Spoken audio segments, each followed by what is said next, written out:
porque los que son movidos por el Espíritu de Dios, estos son hijos de Dios. Que no habéis recibido el espíritu de siervos para recaer en el temor, antes bien, habéis recibido el espíritu de adopción por el que aclamamos Abba, Padre. El Espíritu mismo da testimonio a nuestro espíritu de que somos hijos de Dios, y si hijos, también herederos, herederos de Dios, coherederos de Cristo, supuesto que padezcamos con Él para ser con Él glorificados. Amados hermanos, son convulsos los tiempos en los que vivimos. Sin temor a equivocarme, puedo decir que quizá sean los momentos de mayor perplejidad a los que ha asistido la humanidad en los últimos 50 años.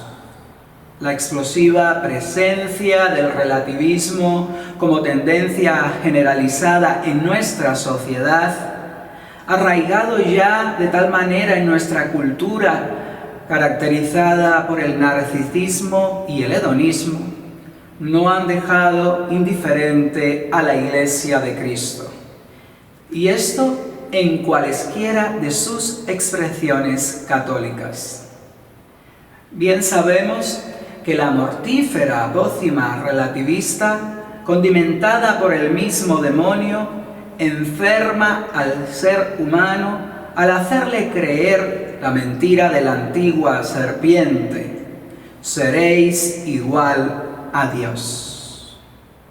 El hombre, envanecido en su propio yo, traza su propio camino y, alejado de los preceptos de la Sagrada Escritura, se aparta de la verdad, prescinde de la revelación específica y se erige un Dios a su imagen y semejanza. Hace poco hemos recibido la noticia de que el Sínodo General de la Iglesia de Inglaterra, entre otros aspectos igualmente cuestionables, contempla la posibilidad de dejar de referirse a Dios en género masculino, todo en pro de desarrollar un lenguaje más inclusivo en la liturgia. Es verdaderamente penoso y teológicamente preocupante que a 2023 años de nuestra fe se sirva esta lisonja en adulación de aquellos que fomentan las ideologías posmodernas más sonadas y oscuras que cunden nuestro día a día. Me pregunto, ¿es necesario ignorar la tradición apostólica para mantener contentos a unos pocos entendidos o quizás iluminados neocristianos? ¿Desde cuándo llamar a Dios Padre ha sido un problema para la cristiandad? La soberbia, el mayor de los pecados, es el vino cegador de los que se atreven a ir en contra de la Sagrada Escritura, de las palabras de Cristo, del testimonio apostólico, la tradición, la lógica y la experiencia cristianas, a tales magnitudes de una falta de sentido común e insensatez sin precedentes. Vemos aquí el doble lenguaje y el uso de las verdades y mentiras mezcladas, como siempre se presentan las herejías.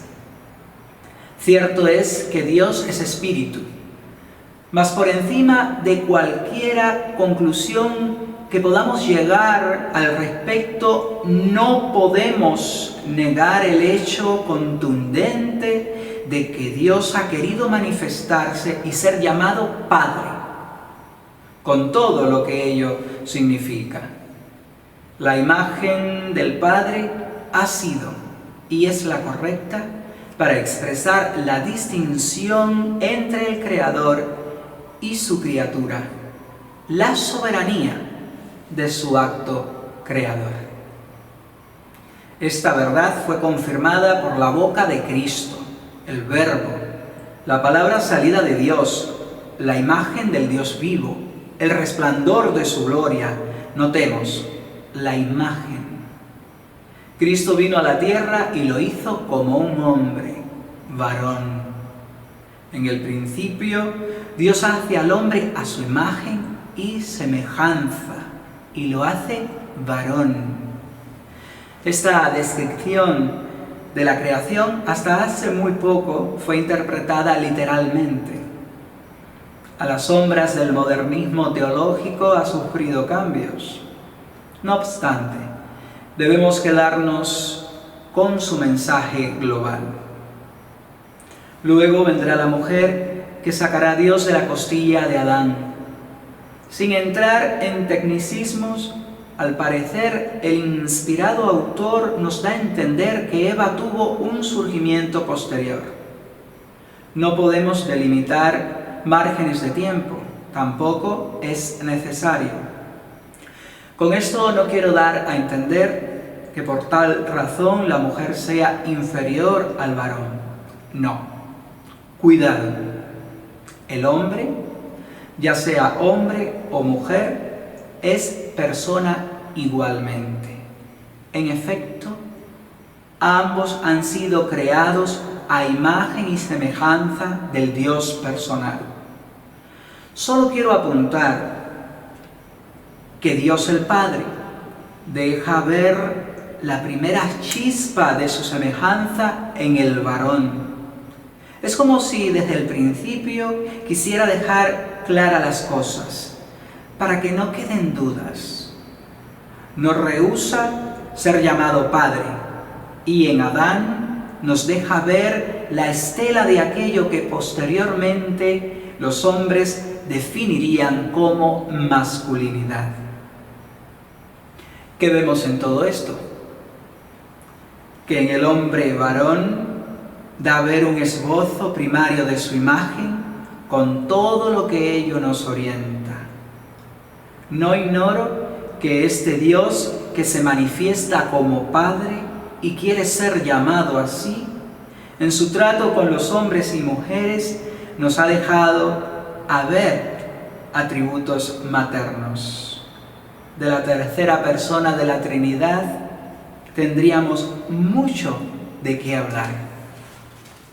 No obstante, si aplicamos a cada uno de aquellos textos que nos presentan a Dios con atributos femeninos las reglas más elementales de la interpretación bíblica, rápidamente nos percataremos que nos encontramos frente a figuras retóricas de carácter simbólico o analógico, mediante las cuales somos ayudados a comprender la dimensionalidad de un Dios todopoderoso que es al mismo tiempo tierno y amoroso.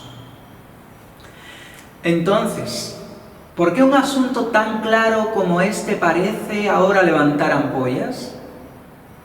Se trata de un intento más de borrar a Dios, diluirlo, desconocerlo, relativizarlo, alterarlo y, por último, abandonarlo. Es la pérdida de la identidad de nuestra fe a escalas gigantes. La Iglesia alejándose cada vez más de Dios, tomando a Dios, rompiéndolo y haciendo de Él una metáfora inconsistente e indefinida, muy propio de estos tiempos, donde todo aquello que transmite una verdad absoluta molesta. Esto es peligroso, ya que todo lo que se relativiza sin necesidad comienza a correr el riesgo de no necesitarse. Comparto algunos pasajes bíblicos que dejan claro mis argumentos. La Comunión Anglicana Mundial podrá revisar el libro de la oración común. Podrá cambiar allí lo que quiera, pero la Biblia, ¿qué hacemos con ella? En aquella ocasión Jesús exclamó: Yo te alabo, Padre, Señor del cielo y de la tierra, porque has mantenido oculta estas cosas a los sabios y entendidos, y las has revelado a la gente sencilla. Sí, Padre, pues así fue de tu agrado. Mi Padre ha puesto todas las cosas en mis manos. Nadie conoce al Hijo sino el Padre, y nadie conoce al Padre sino el Hijo, y aquellos a quienes el Hijo se los quiera dar a conocer. Padre, ha llegado la hora. Glorifica a tu Hijo, para que el Hijo te glorifique a ti. Jesús nos enseña a decir Padre al llamar Padre al Todopoderoso, al Creador de los mundos, al Omnipotente, al Supremo Hacedor de todo lo visible e invisible, así, sin más, y sencillamente, Padre. ¿Quiénes somos nosotros para decir de aquí en adelante cómo debemos llamar a Dios? ¿Qué haremos con la oración de las oraciones? Padre nuestro que estás en los cielos, santificado sea tu nombre. Todos los santos han saltado de gozo ante la idea de llamar a Dios Padre. Nosotros nos hemos acostumbrado tanto a esta forma de rezar que sale de nuestros labios de la manera más rutinaria e indiferente, sin pensar que ante esta palabra nuestro corazón debería quedar extasiado e inundado de gozo. Y como nos dice Schumann, esta forma de dirigirse a Dios no es tan evidente como alguien podría suponer. Hacía falta que Jesús nos diera su permiso y nos alentara para invocar a Dios con esta palabra, Padre, tan íntima y familiar. Y aún hay más, porque en el comienzo del Padre Nuestro, Jesús emplea un vocablo que jamás se había usado para dirigirse a Dios. Abba. Abba es el nombre que el niño pequeño dirige a su padre. Y Jesús usa siempre esta palabra y esa es la que coloca al comienzo de la oración y con ella nos introduce en una familiaridad con Dios que jamás nadie pudo imaginar. Es la total confianza. Dios no es para nosotros solo un padre, es lo que es el papá para el niño que comienza a balbucear. Entendamos, un cambio como este nos llevaría a reconsiderar otras cuestiones que están imantadas teológicamente con la imagen de Dios como Padre. Las religiones paganas que circundaban a Israel adoraban a deidades que conformaban una pareja masculina y femenina. El monoteísmo judeocristiano, por el contrario, ha identificado, ya sea en el pueblo de Israel como en la Iglesia, a la esposa de Cristo. En toda la historia de la salvación se realza el misterio del amor que Dios siente por su pueblo, como si del amor de un hombre hacia su esposa se tratara. Por lo que partiendo desde este punto de vista que tiene fuertes fundamentos en la Santa Biblia, la imagen femenina va a ser proyectada siempre sobre Israel y la Iglesia. Hago un llamamiento de atención a todo el pueblo cristiano. Tengamos cuidado. Bien sabemos que ninguna afirmación que tenga lugar en el espacio litúrgico quedará sin repercutir en la teología. Dime cómo adoras y te diré cómo crees. Tarde o temprano un absurdo dará lugar a otro. Dicho de otro modo, un pretexto sin fundamento conduce a la herejía. No pensemos que estas cosas son hechos aislados, no es así. Todo paradigma molesta y quiere ser dinamitado. Todo esto de llamar a Dios en términos neutros porque molesta referirse a Él en género masculino puede ser solo el comienzo de un camino que termina en el lado contrario, en verle como una madre. De hecho, esto no es nuevo. Los gaianos afirman que somos parte de la naturaleza y la naturaleza es parte de nosotros. Por tanto, Dios es parte de nosotros y Dios está en todas partes y todo es Dios. En realidad, Gaia es un renacimiento de la diosa de la tierra que se encuentra en muchas religiones paganas antiguas.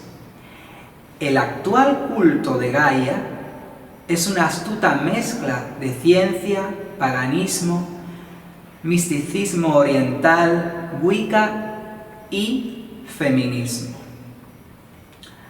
Hace un par de años, Gaia fue llevada en andas al Vaticano en una de sus antiguas figuras, la Pachamama. Allí se le rindieron los honores debidos a la Madre Tierra. Véanlo, la Madre Tierra. Siendo la tierra lo más común que tienen los hombres, es muy fácil convencerlos que terminen juntos en un canto de adoración a quien les sostiene y da su fruto. Por lo cual, hermanos, la apostasía ya está aquí. La veneración del símbolo pagano de la Pachamama en los jardines del Vaticano, en la Basílica de San Pedro y en la iglesia romana de Santa María en Traspontina fue de cierto modo el debut de la nueva diosa que prepara a la humanidad para la gran religión mundial. No nos debe asombrar el número de los prominentes líderes ambientales, políticos, científicos y religiosos que profesan una creencia ciega en Gaia.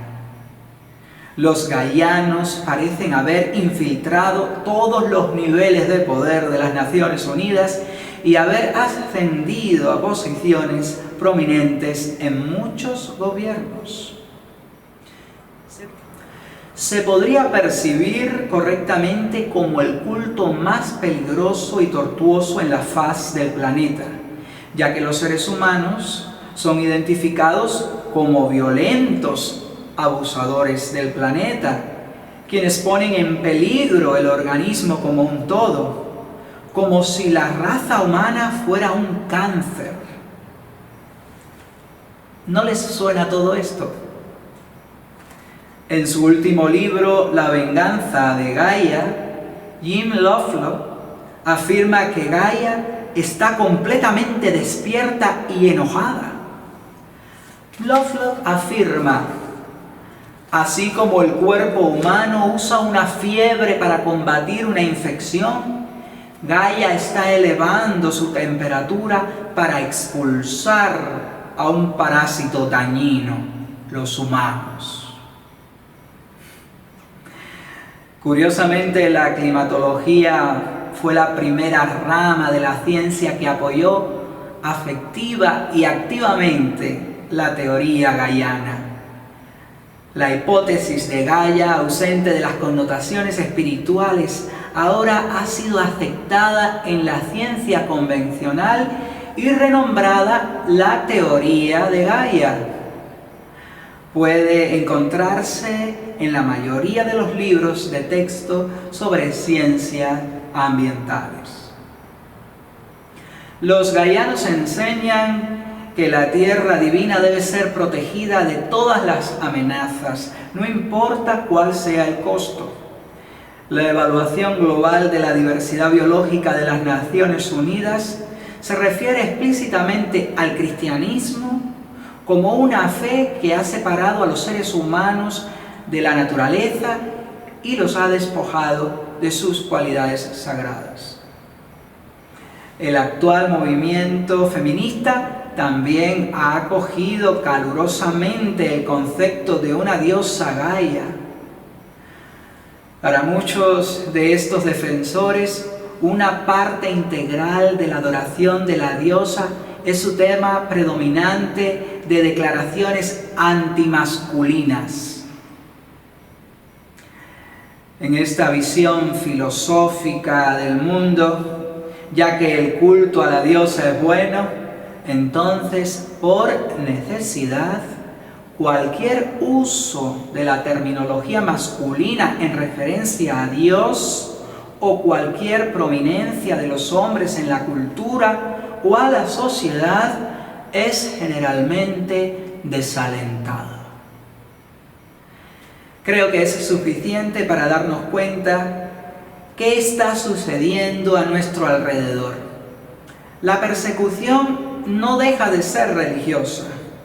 Lo terrible del momento es que las expresiones cristianas históricas parecen rendirse indiferentemente ante este discurso, de manera que hay un acoso destructivo del cristianismo por el pseudo-cristianismo filantrópico y paganizado. En el caso de la ya citada comunión anglicana, todo este malestar viene resonando desde el 2018. La mujer obispo anglicana, Richard Trewey, planteó que los no cristianos podrían sentirse alejados de la Iglesia si sus declaraciones públicas usaban únicamente un lenguaje masculino para describir a Dios. Fue la primera vez que escuché tal insensatez. Es irrisorio y al mismo tiempo comprensible a la luz de lo que intento hacerles ver. Vienen a mi mente las grandes mujeres de la Biblia, las grandes santas de todos los tiempos. Reconozco que la mujer está llamada a servir a Dios y gozar de su presencia, pero no corresponde a la mujer decidir en estos asuntos. Lo que Richard Trewey propone es tan descabellado, antibíblico y anticatólico como el mismo oficio que desempeña en su condición de mujer.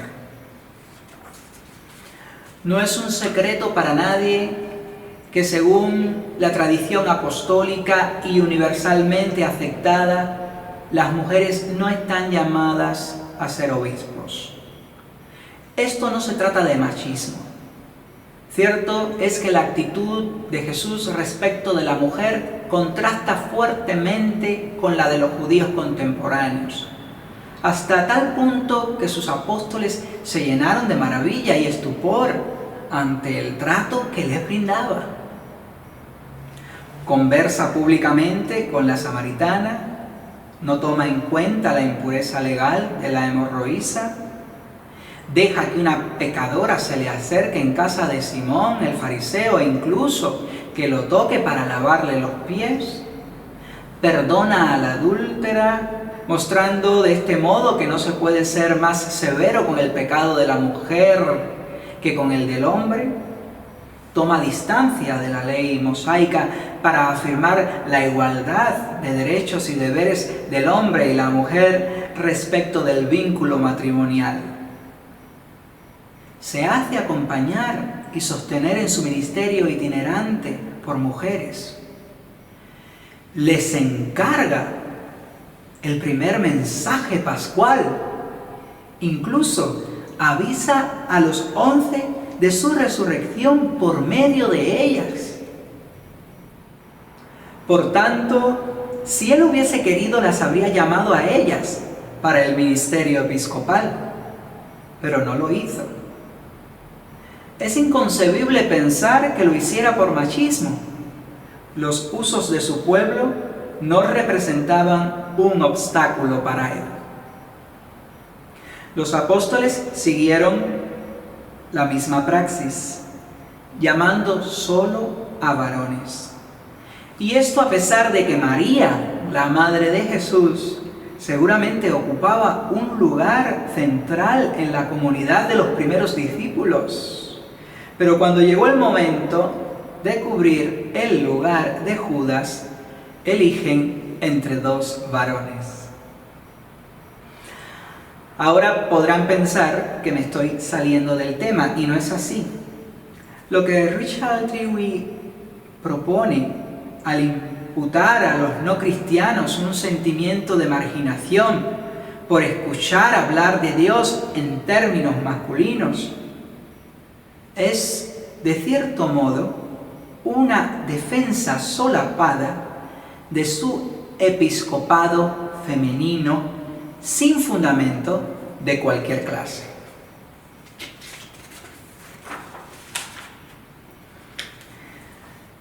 Debemos partir de la premisa de que los signos sacramentales no son puramente convencionales. La riqueza sacramental está fundada sobre signos naturales que simbolizan o significan por una natural semejanza. Así, el pan y el vino para la Eucaristía son signos adecuados por representar el alimento fundamental de los hombres. El agua para el bautismo por ser el medio natural de limpiar y lavar.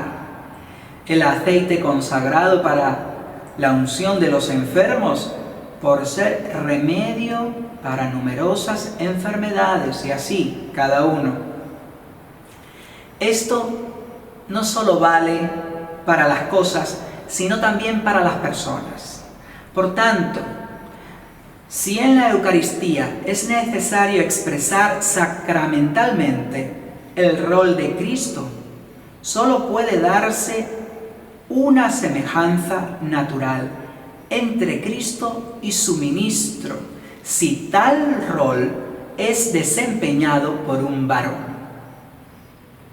Las iglesias proclives a la ordenación femenina, al episcopado, entre otras cuestiones que no pienso tratar ahora, como aquella que acaricia y hace guiños a Gaia, paseando sus antiguas imágenes en sus templos, o sus líderes que consideran que todo camino religioso es válido para llegar a Dios, ya que todos somos hijos de Dios. Frase esta que hemos escuchado tantas veces en estos últimos años. No tienen otro derrotero que ir negando de poco en poco la tradición de la Iglesia y por ende la sana doctrina. En otras palabras, vivimos en tiempos tan convulsos que para llegar a alcanzar una interpretación clara de las cosas, no solo basta con saber el qué se dice o el cómo, sino además quién lo dice. Desgraciadamente es cada vez más común la defensa que hacen ciertos líderes religiosos de temas de meridiana claridad en la Escritura, pero que ellos acomodan a su modo de vida y pensamiento. Los que vivimos la catolicidad en cualesquiera de sus expresiones, sabemos que para nosotros es de gran importancia la sucesión apostólica. De manera que vemos errar a muchas iglesias en cuanto a declaraciones doctrinales y morales o de otra índole, pero que se escudan en la sucesión apostólica histórica. Esto no es infalible.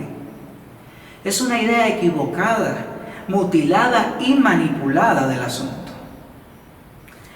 La sucesión, como interpretaron los padres en un principio, no consistía en una línea ininterrumpida de obispo que conecta con los apóstoles y estos a su vez con Cristo. Esto es posterior en el tiempo, sino más bien en una permanencia en la enseñanza apostólica recogida en los primeros concilios de la Iglesia indivisa.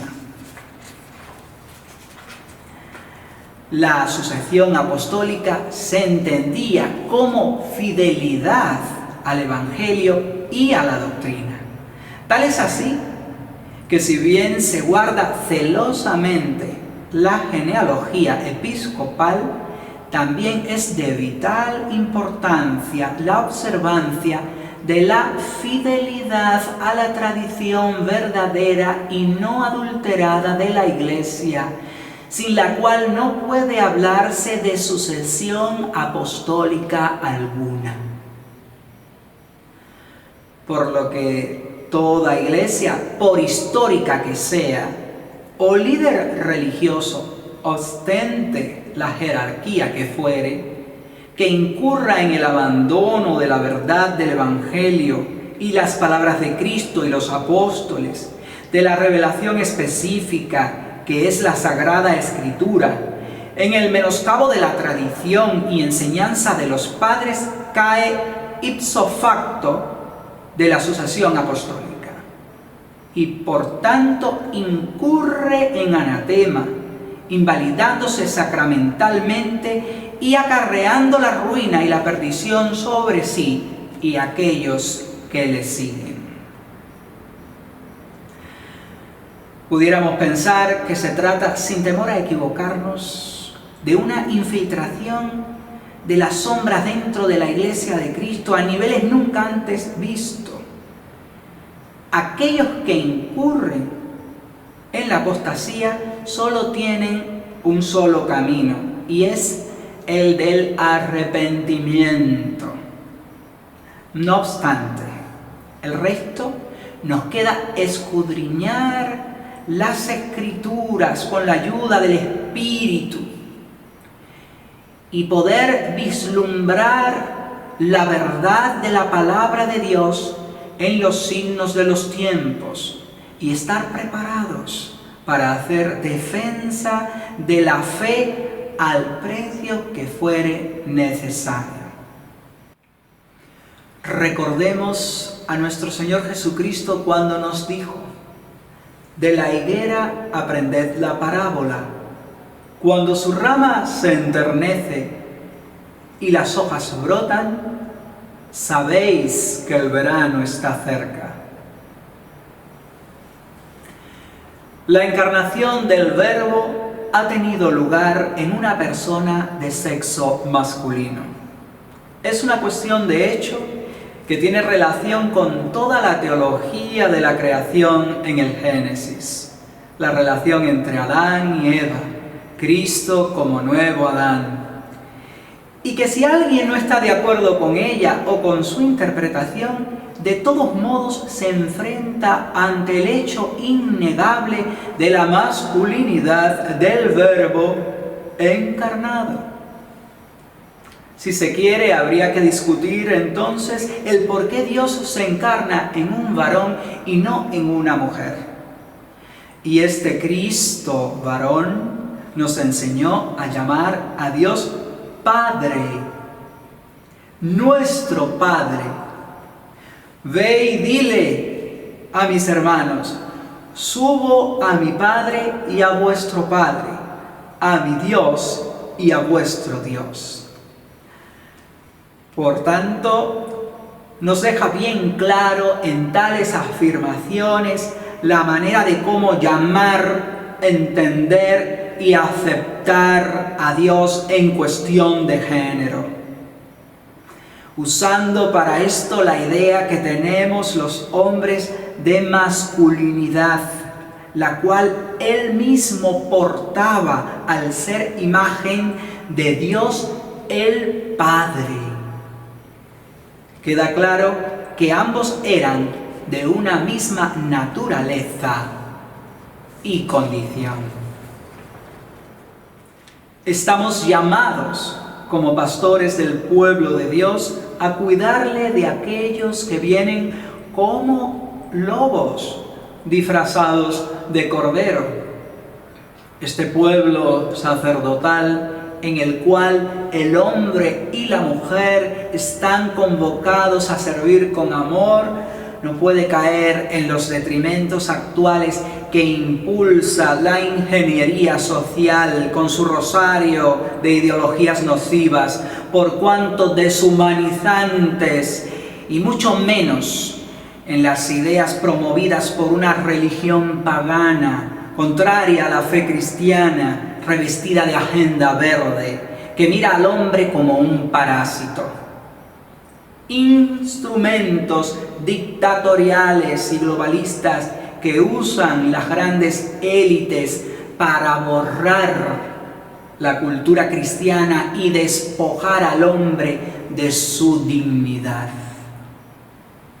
La Iglesia no puede dejarse llevar por los prejuicios que ven en la voluntad de su Dios y Señor en ser llamado Padre y en el sacerdocio ministerial una discriminación de la mujer y paralelamente un enaltecimiento del varón en menoscabo de la misma. Tal cosa es una falta de óptica global de la Escritura. No olvidemos que al final los más grandes en el reino de los cielos son los santos, mujeres y hombres que han muerto en la fe de un Dios que es Padre, Hijo y Espíritu Santo. No dejemos tergiversar el lenguaje bíblico con ideas manipuladas. Sigamos siempre por medio de la oración y el estudio de la palabra la voluntad del Señor, nuestro Dios. Esa voluntad que es agradable y perfecta. Nos encomendamos piadosamente al cuidado del Santo Cristo peregrino, para que nos acompañe en el itinerario de nuestra existencia, de manera que ya sea en la bonanza o en la adversidad, podamos marchar triunfantes como Él nos ha dado ejemplo. Veneremos a nuestro Padre Dios con las palabras del apóstol San Pablo.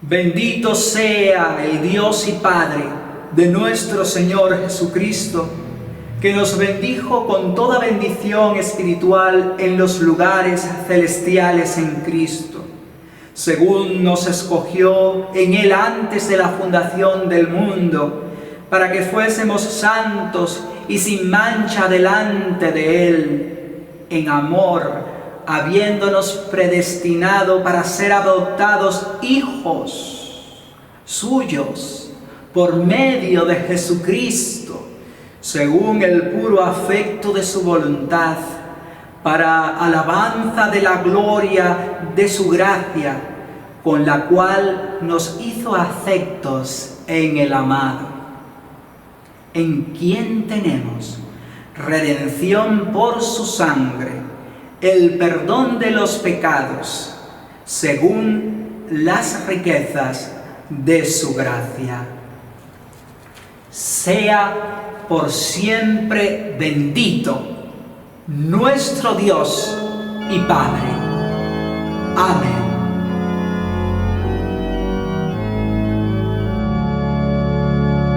Firmes y adelante, huestes de la fe, sin temor alguno, que Jesús nos ve. Jefe soberano, Cristo al frente va, y la regia enseña, tremolando está. Firmes y adelante, huestes de la fe, sin temor alguno, que Jesús nos ve. Al sagrado nombre de nuestro Adalid, tiembla el enemigo y huye de la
mi coronilla.